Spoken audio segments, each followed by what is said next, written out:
This video will cover the even problems on pages 422 and 423 of our notes.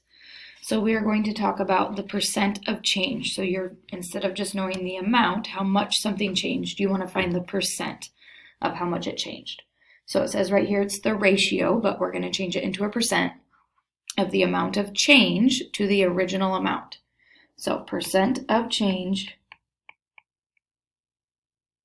equals the difference. So you're going to subtract. I would suggest always subtracting the bigger number minus the smaller number, so that way you always have a positive number. You don't want a negative percent.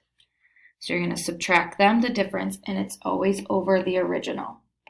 So you will have to read through and make sure you know what the original amount was.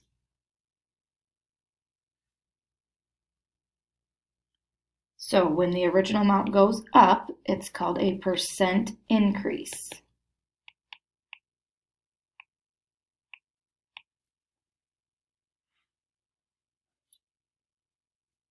When it goes down, it's called a percent decrease.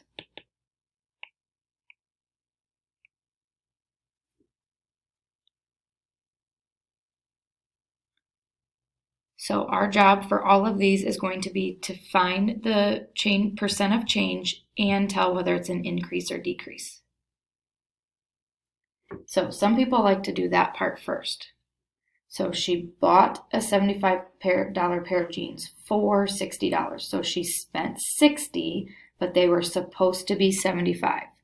So that right there tells me it was a decrease. And I will just let you put an arrow for increase or decrease. Or if you want to write the word or put INC or DEC, that's fine.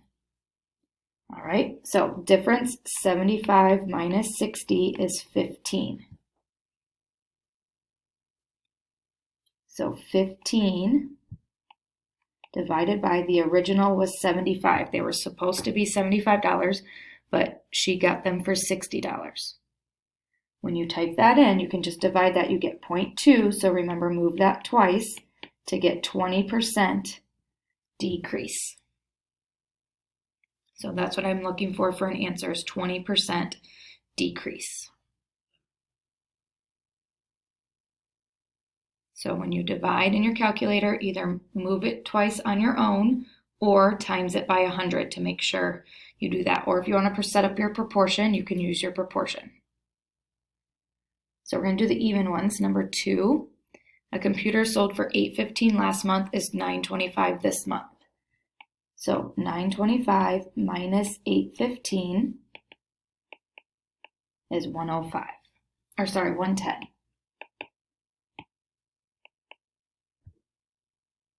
So that's the difference. So then we're going to take 110.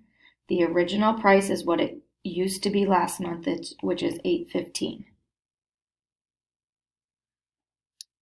You can round to the nearest whole number. So when you type this in, you get 0.1349. I'll write that out. Okay, this 9 doesn't matter. You move it twice. This 4 tells that 3 to stay. So we're going to call that 13%. From 815 to 925 is an increase. So 13% increase. So move the decimal twice or times by 100 and then round to the nearest whole number from there. Number 4, Karen's old car got 25 miles per gallon and now her new car gets 31 miles per gallon. So 31 minus 25 is 6. You don't have to write that out. You can just do the subtraction, but we know the top number needs to be 6. The original would be her old car, which was 25. That should give us 24%. And that was an increase from 25 to 31.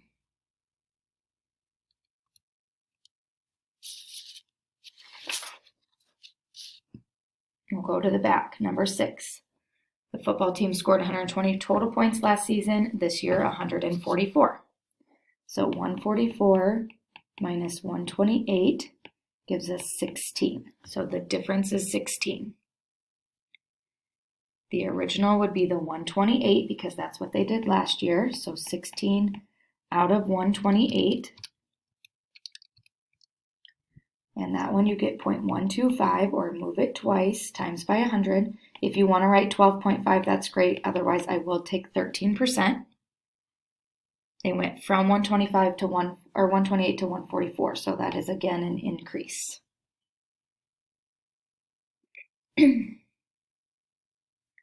Number 8, this one's a little tricky. Police officer gave a woman a ticket for driving 75 miles per hour in a 15 miles per hour speed zone. So first of all, just subtract them, and we get 20, going 20 miles an hour faster than she was supposed to. So we know that's 20. The original amount would be what the speed limit is, so she should have been going 55. The other way to think about it is, you know, she's above where she needs to be, so the original should have been 55. That gives us 36%, and she was speeding, so that's an increase from what she's supposed to be doing.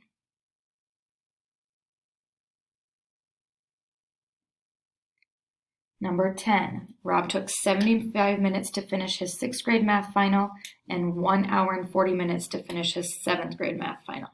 So we have first to figure out 1 hour and 40 minutes. 1 hour is 60 plus another 40 is 100 minutes. So since it all needs to be in minutes, you need to change that 1 hour and 40 minutes all into minutes. So 100 minus 75 is 25. So we took 25 minutes longer. Some of you maybe can just count that instead of changing it and subtracting, but to me that's the easiest way to do. So 25 minutes, the original would have been 6th grade, so 75. That gives us 0.3 repeating, so you can call that 33%. He took longer, so that's a 33% increase.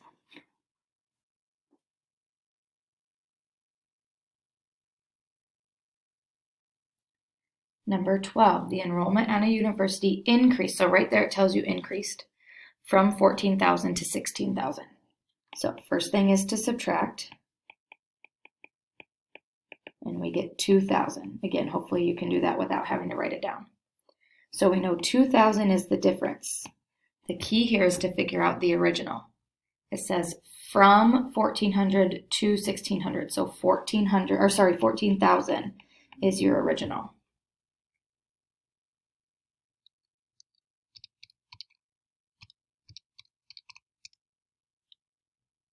So when you type that in, you get 0.1428, so on and so forth. But again, you're going to look at the 14. That 2 tells the 4 to stay. So 14%, and we know that it's an increase.